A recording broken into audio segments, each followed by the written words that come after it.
मारो मारो मारो मारो मारो की आवाज उस काली गहरी रात के सन्नाटे को चीरती हुई पूरी वादी में गूंज रही थी।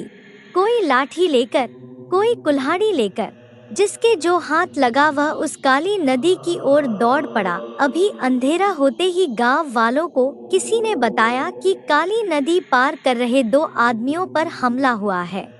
गांव वाले बेतहाशा भागते हुए नदी के किनारे पहुंचे तो क्या देखते हैं, खून में लथपथ 2 लाशें किनारे पर पड़ी हैं। देखने पर पता लगा कि दोनों की मौत पानी में डूबने से हुई। बाद में किसी ने इन लाशों को काटा है। पूरे गांव में सनसनी फैल गई। गांव के मुखिया ठाकुर जगन्नाथ जी आगे आए और बोले, जब हमने फैसला किया था कि रात के समय कोई नदी के रास्ते नहीं जाएगा, तो ये सब कैसे हो गया? चौकीदार कहाँ मर गया? तभी पीछे खड़ा चौकीदार कांपता हुआ आगे आया। मालिक, मैंने तो इन्हें बहुत मना किया था, लेकिन ये तो शहर से आए पढ़े लिखे नौजवान थे। इन्होंने मेरी एक बात नहीं मानी। हार कर मैं गांव वालों को बुलाने चला गया। आया तो यह सब देखा। आपको यकीन न हो तो गांव वालों से पूछ लो। जमींदार जगन्नाथ जी बोले, तुझे इसलिए तो नौकरी पर रखा है, किसी को नदी में ना उतरने दे। हमें पता है काली नदी का भूत किसी को परेशान नहीं करता। जब कोई नदी में जाता है तो वह उसे मार देता है। ऐसे में इस चौकीदार का क्या फायदा? अब पुलिस आएगी, 10 सवाल करेगी। उसी समय पुलिस को सूचना दी गई। कुछ ही देर में पुलिस वहां पहुंच गई। लाशों को अपने कब्जे में लेकर पोस्टमार्टम के लिए भेज दिया। काफी लोगों से पूछताछ की गई, लेकिन किसी को कुछ भी पता नहीं था। कुछ ही दिनों में गांव वाले सामान्य हो गए। उसी गांव में एक 25 साल का नौजवान जिसका नाम नीरज था, वह एक दिन अपने दोस्त दीपक के साथ नदी के किनारे एक पेड़ के नीचे बैठा था। नीरज बोला, ये भूत का क्या चक्कर है? इस भूत के चक्कर में हम कभी नदी में नहीं जा पाते। नदी के उस पार देखो कितने सुंदर नज़ारे हैं। उस पार एक मंदिर भी है। अगर किसी तरह इस भूत से छुटकारा मिल जाए तो कितना मजा आए। यह सुनकर दीपक बोला, भाई, यही तो समस्या है। जो भी इस नदी के जल पे पैर रखता है मारा जाता है। नीरज उस पार जाना चाहता था। उसने अपने दोस्त से कहा, क्यों ना हम पता लगाए कि आखिर यह भूत सबको क्यों मार रहा है। यह सुनकर दीपक बोला, इसका जवाब तो गांव के कोई बुजुर्ग ही दे सकते हैं। गांव में सबसे ज़्यादा उम्र के तो केवल पुष्पा के दादाजी हैं। चलो उनके पास चलते हैं। दोनों उनके पास पहुंच जाते हैं। वो अपनी पोती पुष्पा से कहते हैं, तू बाहर जाकर खेल, मुझे इन दोनों से बहुत ज़रूरी बात करनी है। उसके जाने के बाद दादाजी कहना शुरू करते हैं, बात यह है, बच्ची डर जाएगी।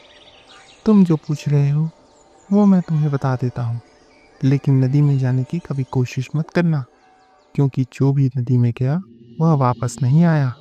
नीरज बोला, बाबा, आप बता दो सही, बाकी हम पर छोड़ दो। दादाजी ने कहना शुरू किया, बेटा, ये सब गांव वालों के ही कर्मों का फल है।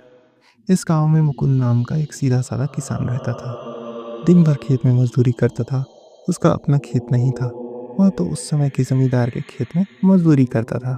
वह पूजा पाठ करने वाला आदमी था। रात को जब वह अपने घर पहुंचता तो उसकी पत्नी पूजा की थाली तैयार रखती थी। पूजा की थाली लेकर वह रात को नदी किनारे बंधी नाव से दूसरे किनारे के मंदिर में जाता था। उस मंदिर में कोई नहीं जाता था, केवल मुकुंद ही जाता था। मंदिर की साफ सफाई करता, उसे फूलों से सजाता, भगवान की पूजा करता, उन्हें भोग लगाता और वापस आ जाता था। एक बार नदी में भयानक बाढ़ आ रही थी, लेकिन मुकुंद नहीं माना। वह चला गया। जब वह पूजा करके वापस आया तो नाव नदी के तेज बहाव से बहने लगी। मुकुंद ने नाव से कूदकर अपनी जान बचाई। वह किसी तरह तैरता हुआ किनारे पर पहुंचा। उसकी पूजा की थाली का सिंदूर उसके पूरे चेहरे पर बिखर गया था। वह इस अवस्था में घर की ओर चल दिया। रास्ते में उसे कुछ गांव वाले मिले। उन्होंने मुकुंद को पकड़ लिया। वह चिल्लाता रहा, लेकिन गांव वालों ने उसे तांत्रिक समझकर उसकी पिटाई शुरू कर दी। उसकी शक्ल कोई पहचान न सके और इतने शोर में उसकी आवाज़ किसी ने न सुनी। मारने के बाद उसकी लाश को नदी में बहा दिया। बस तभी से वह गुस्से में है। उसका भूत इसी नदी में रहता है और जो भी नदी पार करने की कोशिश करता है वह उसे मार देता है। नीरज और दीपक दोनों उस भूत की आत्मा की शांति के लिए गांव के पंडित जी के पास पहुंच जाते हैं। पंडित जी मना कर देते हैं। फिर वे दोनों जमींदार जगन्नाथ जी की हवेली पर पहुंच जाते हैं। जगन्नाथ जी उनका साथ देने के लिए तैयार हो जाते हैं।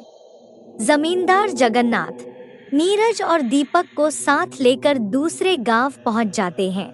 वहां से कुछ दूर बॉर्डर था। वहीं पास में फौजी कैंप थे, जहां फौजियों ने नदी पर पुल बना रखा था। जगन्नाथ जी और गांव वालों ने फौज के कैप्टन से बात की। कैप्टन से परमिशन लेकर वे सब उस पुल से दूसरे किनारे पर बने उस मंदिर में पहुंच जाते हैं, जहां मुकुंद पूजा करने जाया करता था। अगले दिन उसको मुक्ति दिलाने के लिए पूजा रखी जाती है। बाकी गांव वाले इस किनारे पर खड़े हो मंदिर में होने वाली पूजा को देख रहे थे। पूजा जब खत्म होने वाली होती है तो चारों ओर से अजीब सी आवाजें आने लगती हैं। तब पंडित जी कहते हैं, मुकुंद, गांव वाले अपनी गलती मान रहे हैं, इन्हें माफ कर दो। और ये दोनों बच्चे तुम्हारा पिंडदान कर रहे हैं। अब तुम मुक्ति की ओर जाओ और भटकना छोड़कर भगवान के धाम चले जाओ। पंडित जी ने पूजा समाप्त करके नीरज और दीपक से पिंडदान करवाया।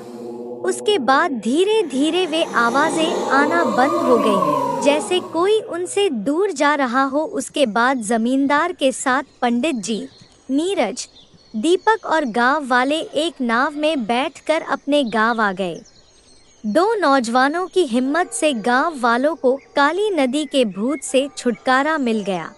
उसके बाद गांव वाले रोज सुबह सवेरे उस मंदिर में पूजा करने जाने लगे। जमींदार ने गांव वालों के साथ मिलकर उस नदी पर एक कच्चा सा पुल बना दिया, जिससे लोग उस मंदिर में जा सकें।